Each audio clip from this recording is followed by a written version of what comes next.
வணக்கம் ஃப்ரெண்ட்ஸ். இன்றைக்கி என்ன பார்க்க போகிறோம் அப்படின்னு பார்த்தீங்கன்னா, பார்ட் 1 வீடியோவில் 2019 நடந்த பிஜிடிஆர்பி ஹிஸ்ட்ரியோடைய கொஷின்ஸ் போட்டிருந்தோம். 25 கொஷின். இப்போ அடுத்த 25 கொஷின்ஸ் பார்க்கலாம். ஸோ தாஜ்மஹாலின் முதன்மை கலைஞன் யார் அப்படின்னு கேட்டிருக்காங்க. ஓகே, முதன்மை கட்டட கலைஞன் யார், அதாவது சிற்பி யார் அப்படின்னு கேட்டிருக்காங்க. இது வந்து முகல்ஸில் வருது. நெக்ஸ்ட் யூனிட் 3ல். ஸோ ஆன்சர் பார்த்தீங்கன்னா உஸ்தத் இஷா அப்படின்றது தான் வந்துட்டு கட்டடக்கலை, முதன்மை கட்டடக்கலை வந்து கட்டினாங்க. ஓகே, செகண்ட் கொஷின் பாருங்கள். 27th question. கீழே கொடுக்கப்பட்டவைகளில் எது சரியாக பொருந்தப்படவில்லை அப்படின்னு கேட்டிருக்காங்க. ஓகேவா? ஸோ ஆன்சர் பாருங்கள், சச்சர் பாலைவன நிலம் அப்படின்னு கொடுத்துருக்காங்க. ஓகே, நெக்ஸ்ட் பாருங்கள், பஞ்சர் விவசாயத்தின் பொருந்தாத நிலம், தரிசு நிலம். கரெக்ட். போலாஜ் அப்படின்றது ஆண்டுதோறும் பயிரிடப்பட்ட நிலம். நெக்ஸ்ட் பர்வதி அப்படின்றது ஒரு ஆண்டு அல்லது 2 ஆண்டுகளில் பயிரிடப்படும் நிலம். ஓகேங்களா?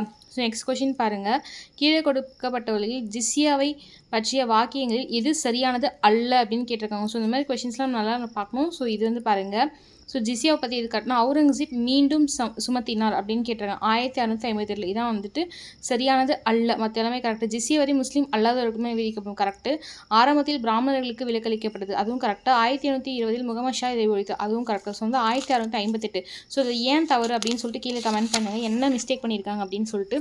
ஸோ நெக்ஸ்ட்டு வந்து முகல்ஸ் வந்து கேட்டிருக்காங்க. ஸோ நெக்ஸ்ட்டு பாருங்கள், மேட்ச் த ஃபாலோவிங் மாதிரி கேட்டிருக்காங்க. ஸோ வந்து ஹுமாயூன் வந்து எந்த கல்லறைகள் வந்துட்டு பொருந்தது அப்படின்னு கேட்டிருக்காங்க.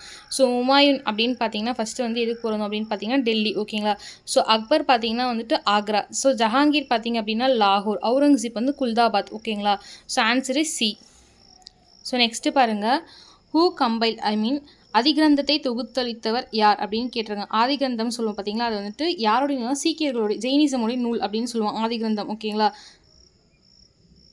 ஸோ வந்து இது வந்து தொகுத்தவர் யார் அப்படின்னு கேட்குறாங்க. ஸோ ஆன்சர் வந்து பார்த்தீங்கன்னா குரு அர்ஜுன். ஓகே, அதிகிரந்தம் அப்படின்னு சொல்லுவோம். ஸோ வந்து புத்திசம், ஜெயினிசம் அந்த யூனிட்ஸ்லேருந்து வரும்.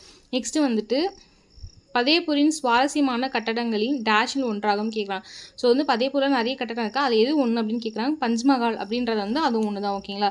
நெக்ஸ்ட்டு ராகா தர்பன் என்ற ஒரு இந்திய சமஸ்கிருத இசை புத்தகத்தை டேஷ் காலத்தில் பாரசீகத்தில் மொழிபெயர்க்கப்பட்டது.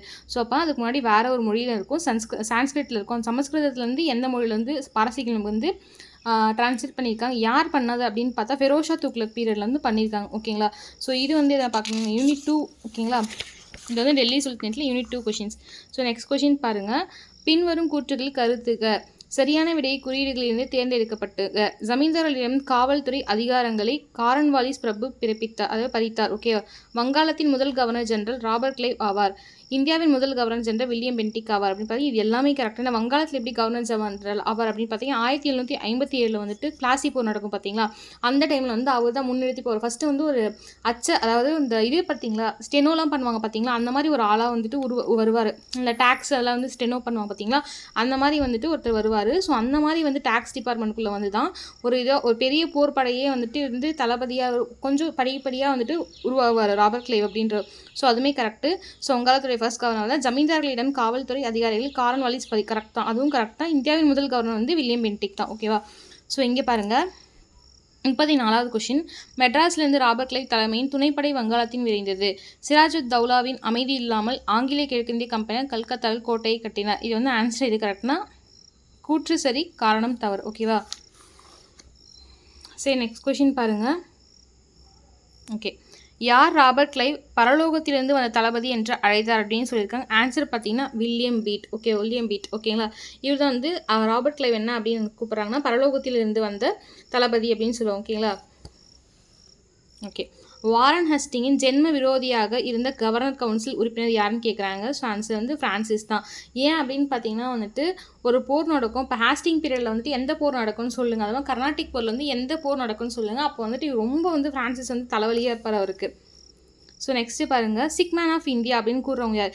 இந்தியாவின் நோயாளி என்று அழைக்கப்படுபவர் யார் அப்படின்னு பார்த்தா அசஃபுத் தௌலா அப்படின்றது தான் இந்தியாவின் நோயாளி. இப்படின்னு வச்சுக்கோங்க, அசஃபுத் தௌலா. ஓகேவா? ஸோ இங்கே பாருங்கள், 38வது கொஷின்.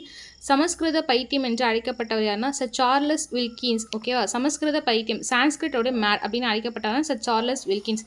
ஸோ வந்து இந்தியர்களை கொண்டு இந்தியாவை கைப்பற்றி பிரிட்டன் அரசு என்று கூறியவர் யார்? இந்தியாவை வச்சே ஏன்னா பிரித்தாளும் கொள்கை யூஸ் பண்ணாங்க பார்த்தீங்களா, டிவைன் ஆஃப் இந்தியா, அந்த கொள்கையை யூஸ் பண்ணி இந்தியா வந்து இந்தியர்களாலே பிரிக்கப்பட்டுச்சு அப்படின்னு சொல்லிட்டு யார் கூறாங்க அப்படின்னா நார்மன் ஏஞ்சல். ஓகேவா? ஸோ வந்துட்டு ஏஞ்சல் தான் அப்படின்னு சொல்லிட்டு ஞாபகம் வச்சுக்கோங்க. ஸோ ஏஞ்சல் தான் வந்துட்டு இந்தியாவை பிரித்து விட்டாங்க அப்படின்னு சொல்லிட்டு ஞாபகம் வச்சுக்கோங்க. ஸோ நெக்ஸ்ட் கொஷின் பாருங்கள்,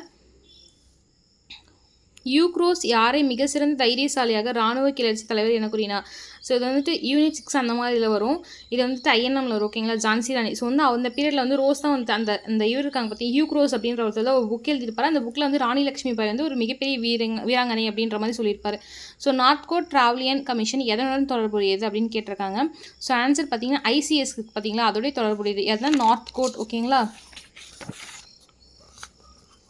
ஸோ 43வது கேள்வி, எந்த கவர்னர் ஜெனரலின் ஆட்சியின் காலத்தில் ஆங்கிலேய அரசின் டாமினியன் முதலாக சீன அரசு எல்லை வரை நீண்டது அப்படின்னு கேட்குறாங்க. ஸோ இங்கே பார்த்தீங்கன்னா ஆன்சர் மார்க்யூஸ் ஆஸ்டிங்ஸ் அப்படின்றவருடைய ஆட்சி காலத்தில் தான் வந்து டாமினியன்ஸ் வந்துட்டு டாமினியன் சொல்லுவோம். அது வந்து சீனா வரைக்கும் நீண்டது அப்படின்னு சொல்லுவோம்.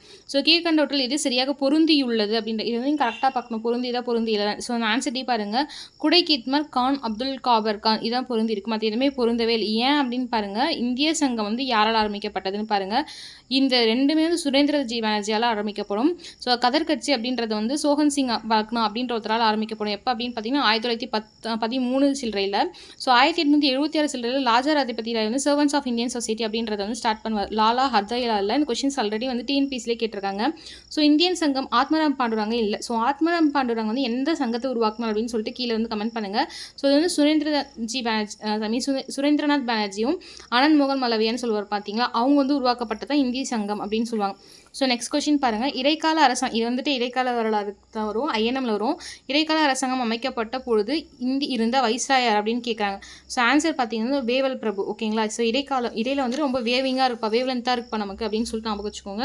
ஸோ நெக்ஸ்ட்டு பாருங்கள், அந்தமான் மற்றும் நிக்கோபார் தீவுக்கு சாகித் மற்றும் சுயராஜ்ய தீவுகள் என்று மறுபெயரிட்டவர் யார்? ஸோ மறுபெயரிட்டவர் யார் அப்படின்னு பார்த்தீங்கன்னா சுபாஷ் சந்திர போஸ். ஸோ வந்து சுபாஷ் சந்திர போஸ் தான் வந்துட்டு மறுபெயரிட்டார். ஏன்னா சுயராஜ்யம் இஸ் மை பர்த் ரைட் அப்படின்னு சொல்லுவாங்க. நீங்கள் அப்படி ஞாபகம் வச்சுக்கோங்க, சுயராஜ்யம் அப்படின்னும் போது நம்ம சுபாஷ் சந்திர போஸ் வருவாங்கன்னு சொல்லிட்டு. சரி, நெக்ஸ்ட் கொஸ்டின் பாருங்கள். ஓகே. ஸோ வந்து எங்கெங்கே காங்கிரஸ் கூட்டம் மாநாடு வந்து நடந்துச்சு அப்படின்னு சொல்லிட்டு பார்க்குறாங்க. ஸோ வந்து பனாரஸ் அப்படின்னு பார்த்தா 1905, கல்கத்தாவில் வந்து நிறைய டைம் நடக்கும். ஸோ இங்கே இருக்கிறதுல பார்த்தீங்கன்னா 6, லாகூர் வந்து 9, மദ്രാஸ் வந்து 1894.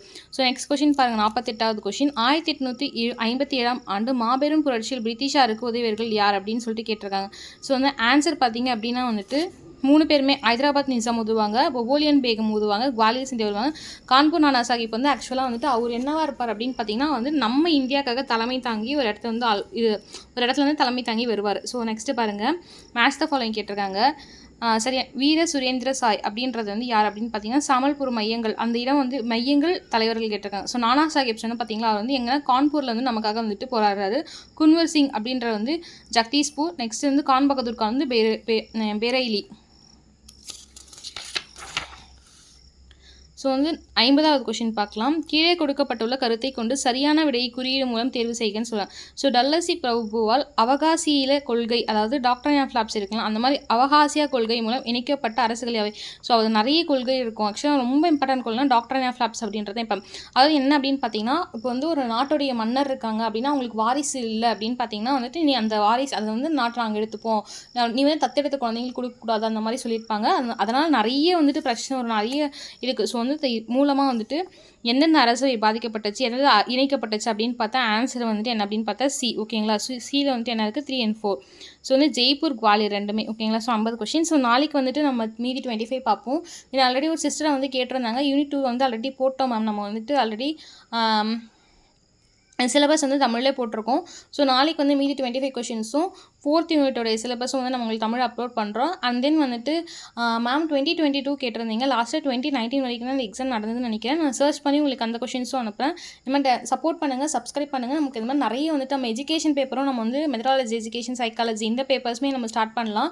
ஸோ இதுக்கு மேலே வந்து பார்ட் வீடியோஸாக கரெக்டாக போடுறோம் 1, 2, 3ன்னு சொல்லிட்டு. ஸோ பிளேலிஸ்ட்டில் போட்டு வைக்கிறேன், போய் பாருங்கள். ஸோ எஜுகேஷன் சைக்காலஜி நம்ம நாளைக்கு ஸ்டார்ட் பண்ணலாம். யூனிட் 6லேருந்து ஸ்டார்ட் பண்ணலாம். இன்டெலிஜென்ஸ் அப்படின்ற ஒரு டாப்பிக்லேருந்து ஸ்டார்ட் பண்ணலாம். அது வந்து பைனட் அவங்களாம் வருவாங்க. அது வந்துட்டு என்னென்னா சிங்கிள் இன்டெலிஜென்ஸ் தியரி, அது மாதிரி தியரிஸ்லாம் 2 ஃபேக்டர் இன்டெலிஜென்ஸ் அந்த மாதிரி. ஸோ நம்ம அதையுமே பார்க்கலாம். நன்றி ஆஸ்பிரண்ட்ஸ், சப்போர்ட் பண்ணுங்கள், சப்ஸ்கிரைப் பண்ணுங்கள். மேலும் இந்த மாதிரி நிறைய வந்து பார்க்கலாம். தென் குரூப் 4 வந்து நேற்று எழுதுனவங்க நிறைய பேர் சொல்லியிருந்தாங்க, பயங்கர டஃப்புங்க, அந்த தமிழ்லாம் வந்து சுத்தமாக என்னால் போடவே முடியலன்னு சொல்லிட்டு. நீங்கள் வந்து தைரியமாக திருப்பி வந்துட்டு ரொம்ப கான்ஃபிடென்ஸாக முயற்சி பண்ணுங்கள். நம்ம இந்த எக்ஸாம் இல்லைனா கூட அடுத்த எக்ஸாமில் கண்டிப்பாக பாஸ் ஆயிடுவோம். All the best husbands. TRB வந்துட்டு நல்லா எல்லாத்தையுமே நிறைய படிங்க. இப்போ ஹிஸ்ட்ரியை பொறுத்த வரைக்கும் பூனம் தாயல் புக்கே படிக்கலாம் எனக்கு தெரிஞ்சு. ஆனால் யூபிஎஸ்சிக்கு படிப்பாங்க, அந்த புக்ஸுமே படிக்கலாம். தென் அது மட்டும் இல்லாமல் வந்துட்டு ராஜா கண்ணன் புக்ஸ் படிக்கலாம். நெக்ஸ்ட் வந்து தர்மராஜ் சாரோடைய புக் படிக்கலாம். முக்கியமாக வெங்கடேஷன்ஸ் புக்ஸ்லாம் நீங்கள் வந்து கம்பைன் பண்ணி படிக்கலாம். Thank you husbands. Tata bye by.